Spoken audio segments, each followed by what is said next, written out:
नमस्कार, welcome back to another episode of Vyatikram special with me Niki Kalita. दर्शकों, आज का जो हमारा ये जो एपिसोड है वो काफ़ी इंटरेस्टिंग होने वाला है, क्योंकि हम देखते हैं आज हम जिस दौर से गुजर रहे हैं उसमें हम हर कोई जो है वो खूबसूरत दिखना चाहता है, चाहे वो महिला हो चाहे वो पुरुष हो। खूबसूरत दिखना हर कोई चाहता है। तो आज जो हमारे स्पेशल गेस्ट हैं उनके बारे में हम जितना कहें उतना कम है। वे एक कॉस्मेटोलॉजिस्ट हैं, तो ज़्यादा हम देर ना करते हुए उनका स्वागत करते हैं हमारे शो में, डॉक्टर रीमा दास जी का। डॉक्टर रीमा नमस्ते, कैसे हैं आप? ठीक जी। सबसे पहले हम एकदम शुरुआत से शुरू करेंगे कि जो आपका जो प्रोफेशनल है लाइफ जो है वो आपने कहाँ से शुरू की? आपकी पढ़ाई से शुरू करते हैं। हाँ, पढ़ाई स्कूलिंग तो डिगबोई में हुआ था, little star senior secondary school. वहाँ से हायर सेकेंडरी पास किया। हायर सेकेंडरी के बाद जैसे एमबीबीएस में चांस मिल गया एंट्रेंस में, तो डिब्रूगढ़ से मैंने एमबीबीएस कंप्लीट की। उसके बाद मेरी शादी हो गई जी, फिर बच्ची हो गई, तो उसके बाद कुछ गैप हुआ एंड देन एमडी के लिए फिर पढ़ाई की, पीजी तो के लिए। कॉस्मेटोलॉजिस्ट बनने का आपने कैसे सोचा ये? वो बाद में आया। पहले तो पीजी के लिए मैंने तैयारी की और पीजी के लिए मैं कर रही थी पीजी फिजियोलॉजी में मैंने पीजी किया था। जी जी जी। जो मेनली पढ़ाई कराने के लिए है। एमबीबीएस स्टूडेंट्स का फर्स्ट ईयर का सब्जेक्ट ही फिजियोलॉजी है, जो इंटरनल मेडिसिन का मेन पार्ट है। तो वो करते करते उस टाइम पे एक्चुअली बच्ची हो गई थी, तो मैं थोड़ा वेट गेन कर लिया था मैंने। तो वीएलसीसी जाया करती थी वेट लॉस के लिए। तो वहाँ जाने के बाद वहाँ की जो मैनेजर है उन्होंने मुझे कहा था कि आपके कोई जान पहचान में कोई है क्या जिनसे हम लोग कोई डॉक्टर चाहिए। तो मैंने सोचा कि मैं ही ज्वाइन कर लेती हूँ। फिर मैंने एमडी करते करते ऑलमोस्ट ख़त्म होने चला था एमडी, तब मैंने उधर ज्वाइन किया। और वहाँ पे मुझे बहुत इंटरेस्टिंग लगा कॉस्मेटोलॉजी। वहाँ पे सीखा मैंने। मोस्टली मेरा जो बाहर से डॉक्टर्स आते थे मुंबई से, दिल्ली से, क्योंकि हमारे यहाँ पे वो चीज़ था ही नहीं उस टाइम पे।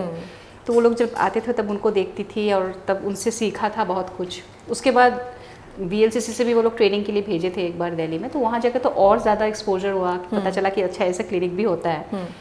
उसके बाद मैंने सोचा कि नहीं, मुझे कॉस्मेटोलॉजी ही करना है। और इंडिया में तो वैसे कॉस्मेटोलॉजी बोलकर कोई साइंस, मेडिकल साइंस में ऐसा कोई डिग्री नहीं है।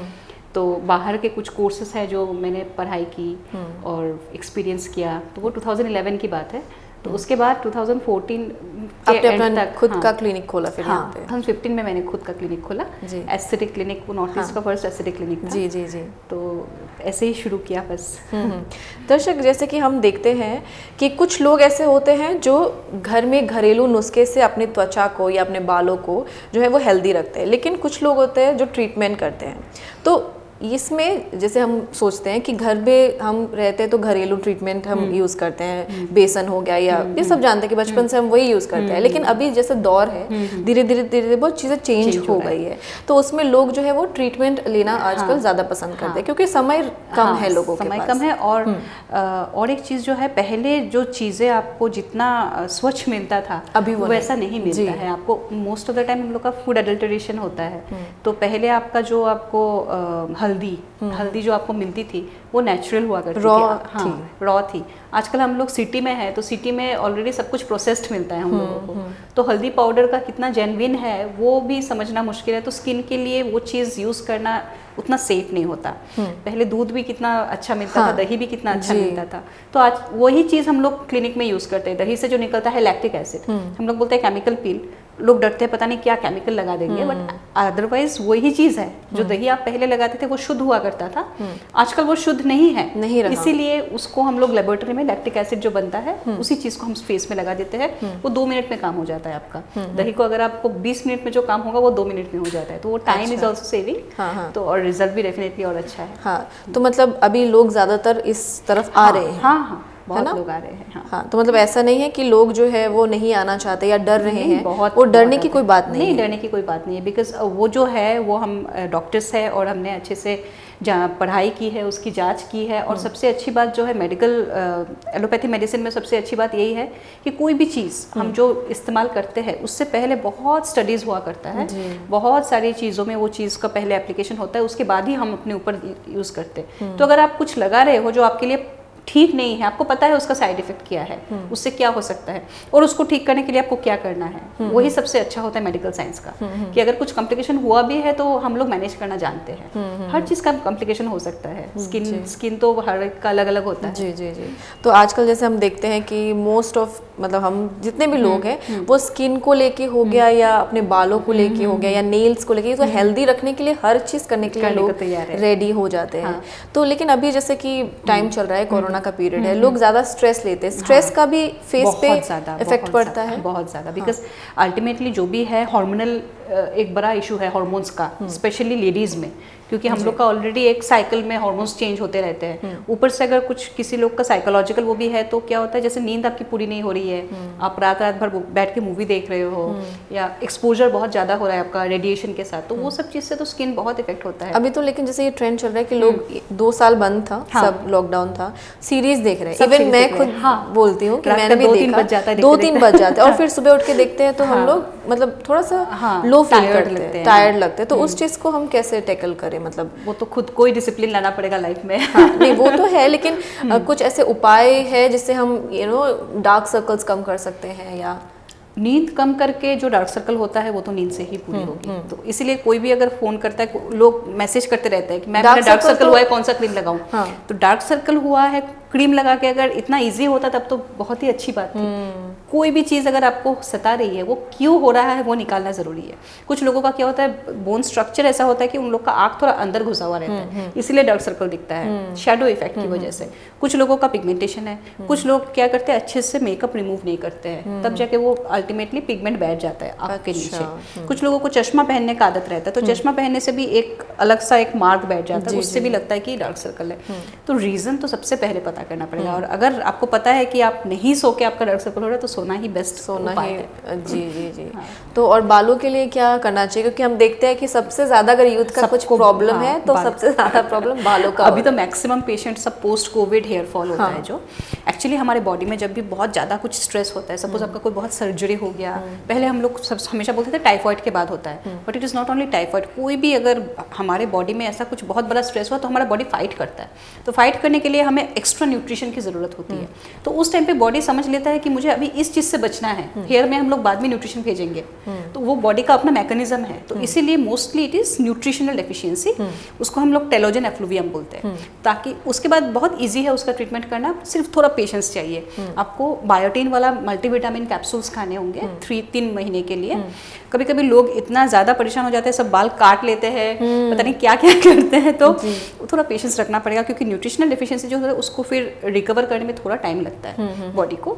तो आपको वो बायोटीन वाला टैबलेट लेना है, वो लेने से काफ़ी हद तक ठीक हो जाता है। दूसरा वो भी है कि हम लोग पार्लर में आजकल बहुत ज़्यादा ट्रीटमेंट्स करते हैं, कलर करते हैं, स्ट्रेट करते हैं, कभी पर्मिंग करते हैं, जो मन में आता है करते हैं हम लोग, तो उस चीज़ से भी बहुत ज़्यादा हेयर को हाँ, ये कलर की बात तो मैं खुद पर्सनली भी पूछने वाली थी कि कलर जो हम लोग करते हैं उससे बाल तो बहुत ज़्यादा डैमेज होते हैं, लेकिन उस चीज़ को मतलब अभी तो ट्रेंड में भी चल रहा है कि करना भी है, लोग बड़ा मतलब चाहते हैं ये करना, तो उस चीज़ के लिए मतलब बालों को हम किस तरह से केयर करें? उसके कंडीशनिंग करना चाहिए, pre conditioning and post conditioning. Conditioners are most important, क्योंकि हेयर को कलर करने से क्या होता है, एक तो हेयर बहुत ड्राई हो जाते हैं, तो शैम्पू करने से पहले आप लोग ऑयलिंग कर सकते हैं, मास्क लगा सकते हैं, एग मास्क, प्रोटीन थोड़ा हाई प्रोटीन मास्क लगा सकते हैं। मास्क लगा के आधा घंटा छोड़ के उसके बाद आप शैम्पू करिए, मतलब घरेलू उपाय है वो सब। और उसके बाद शैम्पू करके कंडीशन करना सबसे इंपॉर्टेंट है। अगर शैम्पू करके कंडीशन नहीं किया तो और ज़्यादा ड्राई कर दिया आपने, जो नेचुरल मॉइस्चर है वो भी हटा दिया बालों से।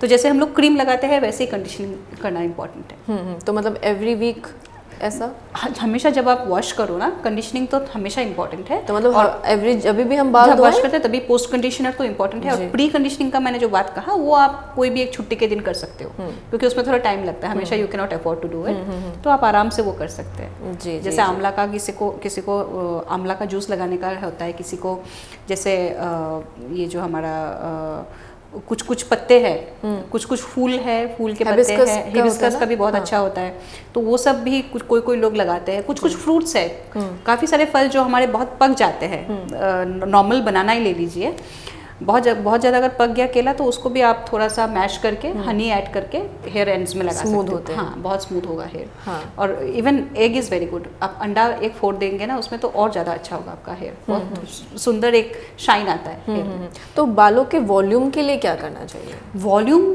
के लिए तो डेफिनेटली आपको अंदर से ठीक करना पड़ेगा। हाँ। तो उसके लिए आप फूड डाइट, हाँ डाइट तो आपको हाई प्रोटीन डाइट तो डेफिनेटली चाहिए। और अगर आपको लगता है कि आपको सप्लीमेंट की ज़रूरत है, अगर स्पेशली जो लोग वेजिटेरियन होते हैं उनको थोड़ा सा प्रोटीन का वो फर्क पड़ता है, एनिमल प्रोटीन में जो जो चीज़ मिलती है वो तो उनको मिलता नहीं होगा, तो उसीलिए साल में 2 बार एटलीस्ट बायोटिन वाला मल्टीविटामिन मैं बोलती हूँ खाने के लिए। तो 3 महीने के लिए खा के फिर 3 महीना छोड़ के फिर 3 महीना के लिए खा सकते हैं, तो उससे मतलब थोड़ा हाँ, हेयर उससे ग्रोथ काफ़ी हो फर्क सकता पड़ता है। है। हाँ, जैसे कि हम देखते हैं कि आजकल जो मेन प्रॉब्लम है वो एक्ने का प्रॉब्लम रहता है, पिंपल्स का प्रॉब्लम रहता है, क्योंकि हम जो है वो पॉल्यूशन तो एवरीडे हम फेस करते हैं।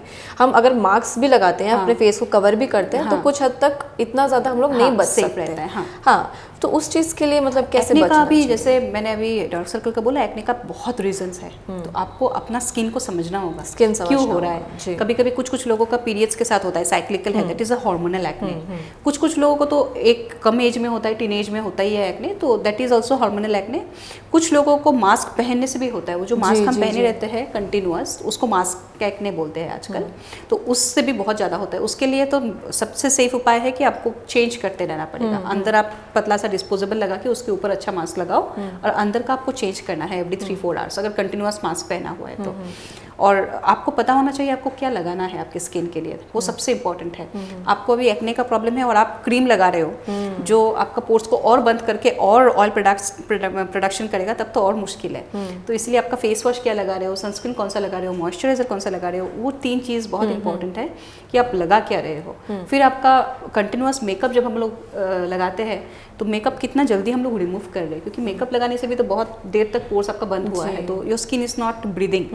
कुछ लोग तो आते हैं पोर्स बंद कर दो, पूरा पोर्स बंद करना है, तो दैट इज़ नॉट पॉसिबल, वो नहीं करना चाहिए, क्योंकि उसी से तो हम लोग का जो अंदर का जो एक्सक्रीशन जो होता है ना, that is also kind of excretion, जो स्वेटिंग हो रहा है, तो थोड़ा बहुत ऑयल निकल रहा है, वो भी इंपॉर्टेंट है हमारे लिए। तो वो भी पॉसिबल नहीं है कि पूरा बंद कर दे। तो मोस्टली लोगों को पता नहीं होता है क्या लगाना चाहिए, उसी से प्रॉब्लम होता है मैक्सिमम लोग को। हम देखते हैं कि फेस क्लीनअप के लिए जो है वो 3 चीज़ें ज़रूरी होती है। वो 3 चीज़ें क्या होती है? जैसे कि फेस वॉश करना। फेस वॉश डिपेंड करेगा स्किन टाइप के ऊपर।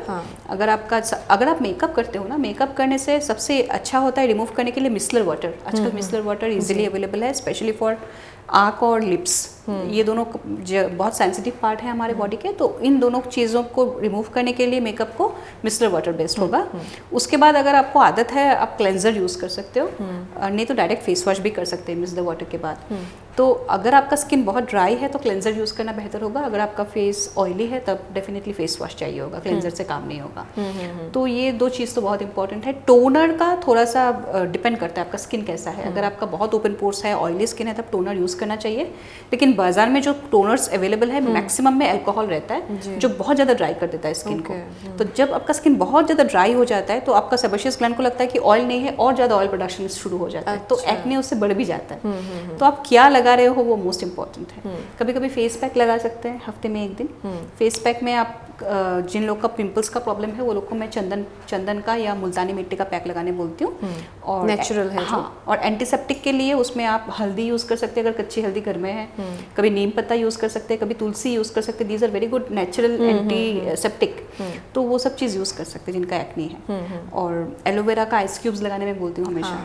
एलोवेरा जो घर में जिनके पेड़ है, उस पत्ते से एलोवेरा जूस निकाल के उसको आइस क्यूब बना सकते हैं। तो बाहर से जब धूप से आप घर जाते हो ना, तो वो आइस क्यूब लगाएंगे तो स्किन बहुत आराम मिलेगा स्किन को, पोर्स भी अलग श्रिंक हो जाता है। तो ये सब चीज़ें नेचुरली कर सकते हैं। ग्रीन टी का क्या रोल है? ग्रीन टी भी कर सकते हैं। Green tea is a very good antioxidant. तो ग्रीन टी जो लोग लेते हैं आंखों के लिए भी बहुत अच्छी है ग्रीन टी, अगर आप लगा सकते हो तो। ग्रीन टी बैग्स सब लोग सेव करके वो रख देते हैं फ्रीज में, आइस क्यूब बना के फिर वो लगाते हैं, वो भी लगा सकते हैं, वो अच्छा होता है। अच्छा होता है वो भी। ग्रीन टी लगा सकते हैं, सिंपल मिल्क से भी बना के रख सकते हैं। जिनका थोड़ा सा ऑयली से कम है, नॉर्मल स्किन जिनका है, वो लोग दूध का भी आइस क्यूब लगा सकते हैं फेस में। डाइट का क्या रोल रहता है? डाइट का बहुत इंपॉर्टेंट रोल है। जिनका एक्ने का प्रॉब्लम है उनको कोई भी शुगर वाला चीज़, रिफाइंड शुगर जो हम लोग मैदा कहते हैं कि वाइट चीज़ों को थोड़ा दूर रखना चाहिए। मीठा स्पेशली, मीठा आपको थोड़ा अवॉइड करना है, मैदा अवॉइड करना है। फिर आप प्रोसेस्ड फूड जो हम लोग आजकल बहुत इजीली मिलता है, चिकन सलामी वगैरह जो प्रोसेस्ड फूड हम लोग वो ऑलरेडी पैक रहता है, आके बनाओ बस। तो वो सब चीज़ थोड़ा अवॉइड करना है। ऐसा नहीं है कि ऑयली फूड अवॉइड करना है, वो खाने का ऑयल से यहाँ का ऑयल का कोई फर्क उतना इंपॉर्टेंस नहीं है, बट ये शुगर का बहुत बड़ा इंपॉर्टेंस है। और आपको समझना है, कुछ लोगों को डायरी प्रोडक्ट से होता है, जैसे दूध वाली कोई भी चीज़ से पिंपल्स ज़्यादा बढ़ जाता है, तो वो चीज़ आपको खुद को समझना होगा कि कौन सी चीज़ से मुझे हो रहा है, और वो चीज़ आपको अवॉइड करना होगा। तो खुद की चीज़ को आप खुद ही समझ पाओगे। जैसे कि बोलते हैं ना कि जितना ज़्यादा पानी पिएंगे हम उतना ज़्यादा भी स्किन, हाँ पानी तो इम्पॉर्टेंट है, हाइड्रेशन के लिए बहुत इम्पॉर्टेंट है। तो डेफिनेटली लेकिन ऐसा नहीं है कि सिर्फ आप पानी पीने से हो जाएगा, स्किन में मॉइस्चराइजर लगाना भी ज़रूरी है। रात को एटलीस्ट रात को लगा के सोएंगे तो उसी टाइम पे आपका स्किन रेस्ट भी करता है, रिवाइव भी करता है, तो उस टाइम के लिए बहुत इंपॉर्टेंट है। नाइट क्रीम्स कितने इंपॉर्टेंट है? नाइट क्रीम में आप मॉइस्चराइजर इज मोस्ट इम्पॉर्टेंट। और जैसे 30 के बाद आपको रेटिनॉल लगाना इंपॉर्टेंट है, उससे आपका anti ageing, science of ageing वो कम हो जाते हैं, रिंकल्स वो सब कम हो जाते हैं। तो एक्चुअली स्किन टाइप देख के ही देना पड़ता है नाइट क्रीम, कौन सा नाइट क्रीम लगाना सही रहेगा। जिन लोगों को टैनिंग का टेंडेंसी है उनको हमेशा विटामिन सी सीरम लगाना ज़रूरी होता है। और जिनका एजिंग का प्रॉब्लम है, जल्दी जल्दी किसी लोगों का जल्दी साइंस ये सब लाइंस रिंकल्स आ जाते हैं, झुर्रियाँ पड़ जाते हैं चेहरे पे, उनके लिए विटामिन ई इंपॉर्टेंट है, रेटिनॉल इंपॉर्टेंट है। तो डिपेंड करता है कौन सा स्किन कैसा है। हाँ, लेकिन अभी तो हम देख रहे हैं कि आजकल तो टीनेजर्स जो है वो बहुत ज़्यादा कॉन्शियस हो गए हैं, तो वो मतलब छोटी सी एज में ही वो इतना ज़्यादा मतलब स्ट्रॉन्ग प्रोडक्ट्स यूज़ करते हैं कि फिर बाद तक उनको कहीं परेशानी ना हो जाए। तो इसमें एक बार कंसल्ट करके ही लगाना ज़रूरी होता है। मतलब खुद के ऊपर नहीं लगा के एक बार डॉक्टर से कंसल्ट करके लगा सकते हैं, क्योंकि बच्चों के लिए अलग से सनस्क्रीन भी आता है। Sunscreen is most important. अगर मुझे पूछे कि इतना सारा सामान लगाने का मन नहीं है, कोई एक चीज़ बताओ जो लगाए, तो सनस्क्रीन लगाना चाहिए सब। वो इतना इंपॉर्टेंट कैसे? सबसे इंपॉर्टेंट सनस्क्रीन ही है, because sunscreen is not only from sun. ऐसा नहीं है कि कुछ लोग बोलेंगे कि हम तो धूप में जाते ही नहीं है, क्यों लगाए सनस्क्रीन। ये जो मोबाइल हम लोग यूज़ करते हैं या कंटिन्यूअस हम लोग लैपटॉप या टीवी के सामने बैठे रहते हैं, उसका जो रेडिएशन आता है वो भी बहुत डैमेज करता है स्किन को। प्लस हम लोग जब ओवन में काम करते हैं, कोई भी हीट रेडिएटिंग, जो हीटर के सामने बैठ गए, वो सब चीज़ से जो हीट निकलता है वो हमारी स्किन को डैमेज करता है, रेडिएशन। तो इसीलिए सनस्क्रीन लगाना सबसे ज़रूरी है। अभी तो देखा है कि हम लोगों ने जैसे कि पूरा काम जो है वो 2 सालों पे तो ज़्यादा हो गया यूज़, मोबाइल का, लैपटॉप का, तो पूरा का पूरा रेडिएशन जो है सीधा फेस पे आता है। और अब कभी कभी ऐसा होता है लाइट ऑफ रहते हैं, खाली वो चीज़ हमारे स्किन पे आता है, वो और भी खराब है, बहुत हार्मफुल है ना। तो उसके लिए क्या करना चाहिए हम लोगों को? सनस्क्रीन लगाना। सनस्क्रीन, हाँ। कुछ लोगों को तो मैं बोलती हूँ, अगर रात को सोने के टाइम पे भी ऐसा होता है कि मोबाइल लेके ही सो रहे हो आप, तब तो रात को भी सोने के टाइम पे नाइट क्रीम के ऊपर भी सनस्क्रीन लगा लो। मैं ऐसे ही बोलती हूँ लोगों को, क्योंकि दैट इज़ अ बेसिक, मतलब वो नहीं करेंगे तो हम लोग कोई ट्रीटमेंट भी नहीं कर सकते क्लिनिक में। अच्छा, जब तक सनस्क्रीन नहीं लगाते हैं तो। ओके, तो मतलब सनस्क्रीन बहुत ज़्यादा इंपॉर्टेंट है। हाँ जी। हाँ, तो और हम घरेलू अगर उपचार की बात करें तो बालों के लिए कुछ ऐसे घरेलू उपाय हैं कुछ करने के लिए? बालों के लिए जैसे मैंने कहा, पैक्स कुछ लगा सकते हैं, जैसे हेयर के लिए सिर्फ, नॉट फॉर द स्कैल्प। लेकिन किसी को अगर ऑलरेडी प्रॉब्लम है, कि जैसे किसी को डैंड्रफ है, तो डैंड्रफ में आप अगर ऊपर से बहुत ज़्यादा ऑयल लगाते हो तब तो बहुत ख़राब है। हम लोग को पता करना है कि वो डैंड्रफ है कि ड्राई स्कैल्प है। अच्छा। 2 चीज़ में डिफरेंस होता है। ड्राई स्कैल्प में सिर्फ आपका ड्राई होगा स्कैल्प, जैसे भी आप ऐसे भी देखोगे तो लगता है कि स्किन उठ रहा है, that is a dry scalp. तो उसमें आप ऑयल लगाओगे तो कोई प्रॉब्लम नहीं है। लेकिन अगर वो डैंड्रफ है, जैसे खुजली हो के निकल रहा है स्किन से, दैट इज़ डैंड्रफ। तो खुजली अगर ज़्यादा है और डैंड्रफ हो रहा है, तब तो ट्रीटमेंट करना सबसे इम्पॉर्टेंट है। तो इसीलिए कंसल्ट करना सबसे इम्पॉर्टेंट है, कि एक बार कंसल्ट करके करना है। और बाकी जो चीज़ें हैं, किसी को प्याज का रस लगाने से अच्छा होता है हेयर फॉल, किसी को आदा का रस लगाने से। हाँ, उसका वो मुझे जानना था कि प्याज का रस क्या वो सही है? नहीं पता, क्योंकि उसका कोई मेडिकल वो नहीं है। तो इसीलिए जिसके बारे में मुझे नहीं पता वो आई विल नॉट से। क्योंकि हेयर फॉल का भी मैं वही चीज़ बोलूँगी कि कारण निकालना ज़रूरी है, क्यों हो रहा है आपका हेयर फॉल। मैक्सिमम लोग का, जेंट्स लोगों का तो उसको हम लोग एंड्रोजेनेटिक एलोपेशिया बोलते हैं, वो जेनेटिक रहता है मैक्सिमम टाइम, की फैमिली में कहीं ना कहीं से तो आया है। तो उसको पकड़ पाना बहुत मुश्किल है। तो अल्टीमेटली उन लोग को ट्रांसप्लांट ही करवाना होता है, तो हम लोग ट्रांसप्लांट ही करवाते हैं उनका। हाँ। तो लेकिन लेडीज़ में तो मैक्सिमम लोग का न्यूट्रिशनल डेफिशिएंसी है इंडिया में। हम लोग हमेशा अपना हेल्थ सबसे लास्ट में रखते हैं, अपना खाना सबसे लास्ट में खाते हैं। तो न्यूट्रिशनल डेफिशिएंसी से ज़्यादा है हम लोग का हेयर फॉल। और डैंड्रफ के लिए भी होता है हेयर फॉल, कोई किसी को थायराइड का प्रॉब्लम है तब भी होता है। और एक जो चीज़ है पीसीओडी, आपको पता होगा, तो उस चीज़ से भी ये चीज़ खाली होता है, फेस में हेयर आ जाते हैं, बट ये खाली होता जाता है, पिंपल्स आ जाता है, तो वो सब चीज़ है। तो मैंने सुना है कि राइस वाटर जो है वो चीज़ भी बहुत इम्पोर्टेंट है। राइस वाटर लोग लगाते हैं, हमारे मम्मी लोग लगाते थे, दादी लोग लगाते थे, तो उस वो सेम चीज़ ही बोलूँगी कि उसका कोई मेडिकल वो नहीं है किताबों में कि राइस वाटर लगाने से कुछ आराम मिलेगा, बट अगर मिलता है तो डेफिनेटली लगाना चाहिए। तो मीन्स क्लिनिकली अगर आप बात करें तो उसका कुछ यूज़ होता है?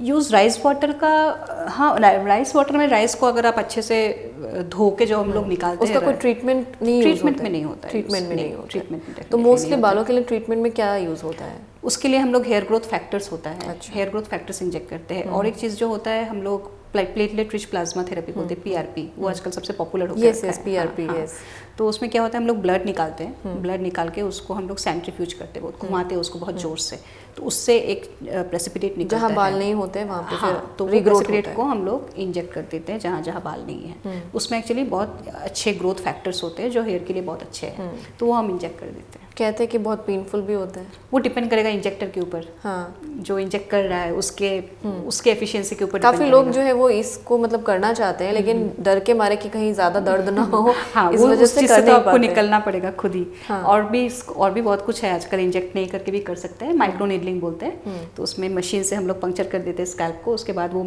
इंजेक्शन बस डाल देते हैं ऊपर, तो वो पेनिट्रेट हो जाता है, तो इंजेक्ट नहीं करने से भी चलता है। There are lots of things, आजकल बहुत हो गया है। तो ये चीज़ें जो है वो हमारे नॉर्थ ईस्ट में, हमारे आसाम में जो है वो अभी थोड़ा देर से आई है, लेकिन बाहर के बहुत पहले से था, स्टेट में पहले से ही था ना। तो अभी ऐसा आपके और कुछ है ऐसे फ्यूचर प्लान्स? अभी तो बहुत कुछ, अभी रिसेंटली भी बहुत कुछ लिया है। एक मशीन है, जैसे एंटी एजिंग, लोगों को यंग दिखना है, कोई नहीं चाहता है कि उम्र दिखे किसी को। प्लस नॉर्थ ईस्ट में हम लोग का फेस थोड़ा बड़ा है, गोल है, तो सबको जॉ लाइन चाहिए, एकदम अच्छे से चीक बोन चाहिए। तो वो सब चीज़ के लिए भी मशीन है, high intensity focused ultrasound, HIFU बोलते हैं, जिन लोगों को इंजेक्शन से डर लगता है उनके लिए। तो उससे भी फेस टाइट भी हो जाता है और लिप भी हो जाता है, छोटा भी हो जाता है। सेकेंडली और एक चीज़ है लेज़र, जैसे हम बात कर रहे थे पीसीओडी का, बहुत ज़्यादा अनवांटेड हेयर हो जाता है किसी के बॉडी में, लड़की लोगों में, तो उसको हटाने के लिए भी बहुत एक अच्छा अत्याधुनिक मशीन भी लाई हूँ, जिससे बहुत पेनलेसली आपका हेयर विल बी रिमूव्ड, एकदम बहुत सुंदर से हो जाता है। बहुत सारी चीज़ें हैं, मतलब करने को तो बहुत कुछ है। एक तो मशीन मेरे पास है कूल स्कल्पटिंग बोल के। कूल स्कल्पटिंग, हाँ, okay. तो उसमें क्या होता है, अगर आपके पास अनवांटेड फैट है, otherwise you are very healthy, आप अच्छे से खा रहे हो, ऐसा नहीं है कि बहुत मोटा आदमी को पतला बनाना है, ऐसा नहीं है, लेकिन कोई है जो अच्छे से मेंटेन कर रहा है, एक्सरसाइज भी कर रहा है। कोई एक जगह पे हम लोग अटक जाते हैं, होता ही नहीं है, वो कमी नहीं होता है, मोस्टली वो डबल चिन होता है, एंड लेडीज़ में पेट होता है। तो वो सब चीज़ के लिए वो मशीन अगर लगा देते हैं, तो वो मशीन उस जगह के फैट्स को गला देता है, उसको ठंडा करके फ्रीज बना देता है, और वो मर जाता है परमानेंटली, फिर वो धीरे धीरे बॉडी से निकल जाता है। अच्छा। तो कूल स्कल्पटिंग है। और अगर आप बोलो कि आप और क्या लाना चाहते तो है, लेकिन अभी जो हालत है बिजनेस का, उसके लिए हिम्मत नहीं है। हाँ, तो बट एक मशीन है जिसमें क्या होता है, फैट्स को they convert it to muscle. जैसे हम लोग अगर जिम में जाके हम लोग अगर 100 जो हम लोग क्रंचेस मारते हैं, उसका असर 20 मिनट में हो जाता है जी। तो वो बहुत पॉपुलर ट्रीटमेंट है यूएस में। अच्छा। एम स्कल्प्ट बोलते हैं उसको। ओके। तो जनरली पेट में या हिप्स में कर सकते हैं, तो उसमें मसल बहुत टोन्ड अप हो जाता है। बहुत तो ये सब चीज़ें से मतलब एक बॉडी में कुछ इसका साइड इफेक्ट नहीं होता है? वो यही मैंने बोल रही थी ना, मेडिकल साइंस में अगर कुछ है जो आपको परमिशन दिया है यूज़ करने को, तो उसके ऊपर बहुत स्टडी होने के बाद ही वो आप यूज़ कर सकते हो। स्पेशली जो यूएस का है, यूएस एफडीए अप्रूवल नहीं होने से आप नहीं यूज़ कर सकते हो उसको। तो इसीलिए वो चीज़ बहुत इंपॉर्टेंट है कि आप क्या यूज़ कर रहे हो। वैसे तो मशीन्स चाइना का, कोरिया का बहुत कुछ है, लेकिन हमारे लिए कौन सा अच्छा है वो हमको समझना होगा, उसके बाद ही हम कर सकते हैं। जी। तो वो बहुत सारी जांच के बाद ही वो सब परमिशन मिलता है, इसलिए एक्सपेंसिव भी होते हैं बहुत मशीन्स। जी, हम लोग जैसे कि अभी बात कर रहे हैं नेल्स की, अगर हम बात करें, फेस और त्वचा की बात होगी, हेयर की बात होगी, अगर नेल्स की बात करें, वो भी बहुत इम्पॉर्टेंट होते हैं। कभी कभी होता है कि हम कुछ करते रहते हैं, अचानक से टूट जाते हैं। इवन कभी कुछ ऐसे होते हैं कि हम लड़कियां हैं तो बर्तन तो धोने पड़ेंगे, तो धोते धोते कभी टूट जाते हैं। उस चीज़ के लिए मतलब क्या वो आपका इंडिकेशन है कि आप कितने कमज़ोर हो, आपका विटामिन और मिनरल का डेफिशिएंसी है। तो ये एक तरीका है भगवान का आपको दिखाने का कि अपना ख्याल रखो। तो आपको उसके लिए तो विटामिन और मिनरल ही खाना पड़ेगा, उसका एक्सटर्नल कुछ भी नहीं है। ऊपर से आजकल हम लोग इतना कुछ अत्याचार करते हैं नेल्स के ऊपर, नील एक्सटेंशन करवाते हैं, जेल पेंटिंग करवाते हैं, कितना कुछ कराते हैं। वो सब करना मैं नहीं बोल रही कि मत करो, वो करना भी है, स्टाइल भी करना है सबको, बट वो सब जब करते हैं तब तो और ज़्यादा नेल को जब घिसते हैं तो वो तो चला जाता है ना, एक लेयर आपका क्यूटिकल वो ऊपर का लेयर ही चला जाता है। उसीलिए आपको फिर विटामिन मिनरल खाना ज़रूरी है कि आप जो आप घटा रहे हो उसको फिर से आप वो भी करो, रिकवर भी करो। तो वही सब चीज़ है, उस चीज़ से ही आपका ठीक हो जाता है। और नेल्स के लिए कुछ लोगों को आप देखेंगे नेल्स का प्रॉब्लम है, येलो हो जाता है, या वाइट पैचेस हो जाते हैं। तो white patches definitely sign of vitamin deficiency. और ये जो येलो होते हैं ना, येलो या ब्लैक हो जाता है साइड का, वो फंगल इन्फेक्शन हो जाता है किसी लोग का। कुछ लोग को बहुत ज़्यादा आदत है हाथ धोते रहने का, होता है किसी लोगों को, और उस टाइम पे अगर हाथ धो के आप अगर पोंछते नहीं हो तो और ज़्यादा होता है वो चीज़। अच्छा। तो इसीलिए जिनको फंगल इन्फेक्शन दिख रहा है वो ट्रीटमेंट करें, नहीं तो वो फिर बहुत फैल सकता है। तो इसीलिए उसका भी ट्रीटमेंट थोड़ा लंबा चलता है। अच्छा। नेल्स में जो इन्फेक्शन होता है। आजकल तो लड़कियां बहुत नेल एक्सटेंशन वही मैं बोल रही थी कि हम लोग बहुत करते हैं नेल एक्सटेंशन एंड बहुत कुछ, लेकिन अगर कुछ कर रहे हो ऐसा तो डेफिनेटली आपको विटामिन मिनरल भी खाना है ताकि आपका कुछ खराब इफेक्ट ना हो। और अभी तो जैसे कि हम कोरोना की वजह से तो एक पॉजिटिव हो गया कि हम हमेशा जो है वो हैंड वॉश करते हैं और सैनिटाइजर का यूज़ करते हैं। तो वो एक पॉजिटिव चीज़ भी है। डेफिनेटली हम लोग का अपना हाइजीन बहुत अच्छे से मेंटेन कर रहे हैं। जी। इसी कोरोना की अगर मैं बात करूँ तो 2019-20 तक तो कुछ नहीं था ये, तो उस समय ट्रीटमेंट के लिए लोग ज़्यादा आते थे या अभी जो है थोड़ा कम हो गया? मुझे लगा था कि नहीं, जब भी खुलता है तब बहुत अच्छे से लोग आते हैं, क्योंकि कोरोना की वजह से क्या हुआ है, हम लोग का कनेक्टिविटी बढ़ गया है। किसी को मिलने, अभी पहले ऐसा नहीं लगता था कि एक ही शहर में कोई किसी को वीडियो कॉल करेगा, लेकिन हम लोग एक ही शहर में रह के भी वीडियो कॉल कर रहे हैं, पुराने दोस्तों से मिल रहे हैं वीडियो कॉल में, तो अच्छे से बातचीत कर रहे हैं। तो फेस तो दिखता ही है, उसमें तो आप मास्क पहन के नहीं बैठते हो। तो लोगों को तब तो उनको फेस ठीक रखना भी जरूरी हो गया है कि हम लोग को फेस प्रेजेंटेशन, क्योंकि तब से फेस ही दिखता है। व्हेन वी सी एकदम फिजिकली किसी को मिलते हैं तो पूरा ओवरऑल देखते हैं तो उतना ध्यान नहीं देते, लेकिन जब अब तो स्क्रीन में देखते तो फेस ही दिखता है, ऑनलाइन हो गया। तो इसीलिए लोग काफ़ी आते हैं फेस के लिए। और कोरोना के बाद तो बहुत स्किन का भी इशू हो रहा है, ड्राई स्किन हो रहा है बहुत ज़्यादा, और हेयर फॉल बहुत ज़्यादा हो रहा है, तो उसके भी बहुत सारे पेशेंट्स हैं। तो वो सब चीज़ के लिए डेफिनेटली लोग आ रहे हैं। अगर बात करूँ तो आईलैशेस जो होते हैं हमारे, वो किसी किसी के कम होते हैं, किसी किसी के ज़्यादा होते हैं। ठीक है, अभी भी जैसे कि हम बोलते हैं पॉल्यूशन की वजह से कम होते हैं या डाइट की वजह से कभी कभी झड़ जाते हैं। तो उसके लिए क्या ट्रीटमेंट है? उसके लिए कुछ मेडिसिन है जो हम लगा सकते हैं, वो लगा के ग्रोथ आ जाता है। बट आजकल तो कुछ लोग माइक्रोब्लेडिंग बोलते हैं, माइक्रोब्लेडिंग भी करते हैं। Microblading is a kind of tattooing. अच्छा। इंक देके कर देते हैं। मुझे लगता है वो काफ़ी आर्टिफिशियल दिखता है, लेकिन जो लोग करना चाहते हैं मैं कर देती हूँ। अच्छा, आप करते हैं? हाँ, क्लिनिक में होता है। और जिनका बहुत ज़्यादा कम है उनको तो मैं ट्रांसप्लांट ही करने बोलती हूँ। Transplant is the best solution. मतलब इस यहाँ पे भी ट्रांसप्लांट करा सकते हैं? आईब्रोज ट्रांसप्लांट, हाँ, उससे काफ़ी अच्छे दिखते भी है। बट वो कितना करना चाहिए, मतलब महीने महीने में करना चाहिए? नहीं, transplant is one time job, एक ही बार में करना है। हाँ, माइक्रोब्लेडिंग जो है वो चेहरा धोते धोते थोड़ा सा अगर कम हो गया तो 6 मंथ्स में आपको, जैसे लोग एक्सटेंशन भी कराते हैं ना, आई लैशेस एक्सटेंशन, उसको जैसे रिफिल करना होता है, वैसा ही माइक्रोब्लेडिंग में भी आपको रिफिल करना होता है। अच्छा। और ये जो परमानेंट अगर करना चाहे तो? परमानेंट फेस वाला इंक परमानेंटली नहीं रहता है, उसको आपको करना ही पड़ेगा। अच्छा, कभी ना कभी। तो जैसे कि हम हेयर ट्रांसप्लांट तो परमानेंट करते हैं। हाँ, आईब्रो ट्रांसप्लांट भी परमानेंट है। Eyebrow transplant is permanent. मैं माइक्रोब्लेडिंग का बात बोल रही हूँ। अच्छा। ओके। तो अभी आप दर्शकों को अंत में बोल जाने से पहले तो क्या बोलना चाहेंगे कि हमें खुद को कैसे फिट रखना है, कैसे खुद को हम ग्लोइंग स्किन हम पा सकते हैं? ग्लोइंग स्किन सबको चाहिए, लेकिन ग्लोइंग स्किन के लिए कुछ मेहनत तो आपको भी करना पड़ेगा। अच्छी चीज़ें खानी पड़ेंगी, अच्छे से सोना पड़ेगा, थोड़ा सा एक्सरसाइज दिन में अपने लिए 20 या 30 मिनट निकालना है। Mental health should be good also. ऐसा नहीं है कि सिर्फ आप फिजिकली फिट हो और अंदर से डिप्रेस्ड हो। मेंटल हेल्थ के लिए हम लोग, कुछ लोग मेडिटेशन करते हैं, कुछ लोग योगा करते हैं। तो ऐसा नहीं है कि ये शॉर्टकट है, सब कुछ ठीक रहना पड़ेगा। आपका पानी भी अच्छे से पीना पड़ेगा, नींद भी अच्छा होना पड़ेगा, थोड़ा सा एक्सरसाइज, खाना ठीक, सब कुछ मिला के ही आपको एक अच्छा स्किन मिल सकता है। तो it is not a shortcut कि क्लिनिक में आ गए और स्किन अच्छा कर दिया। सब लोग आके बोलते हैं कि मेरे स्किन में ग्लो नहीं है, ग्लो करा दो आप। मतलब ऐसा नहीं है कि जादू की कोई छड़ी है जो चढ़ा दूँ, तो वो चीज़ आपको ही करनी पड़ेगी। हाँ, मैं गाइड कर सकती हूँ कि आपको स्किन के लिए कौन सा चीज़ लगाना चाहिए, कौन सा चीज़ खाने से आपको कोई भी प्रॉब्लम है तो उसको कैसे आप ठीक कर सकते हो, वो सब चीज़ के लिए मैं हूँ। करना तो आपको ही है। जी जी जी, खुद ही सब करना पड़ेगा ना, खुद। हाँ, मतलब अभी तो हो गया ना कि खुद के ऊपर जितना हम ज़्यादा समय दें उतना ही ज़्यादा हम ग्लो अपने स्किन को ला सकते हैं। जी doctor Reema ji, thank you so much, आप हमारे शो में आई। आज हमें जानने के लिए बहुत कुछ मिला एक्चुअली, घरेलू हो चाहे वो क्लिनिकली हो।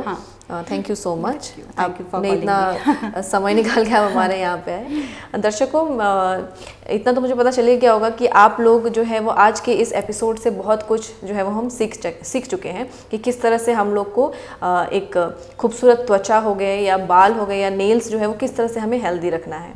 हमारे साथ जुड़े रहने के लिए आप सभी का बहुत बहुत धन्यवाद।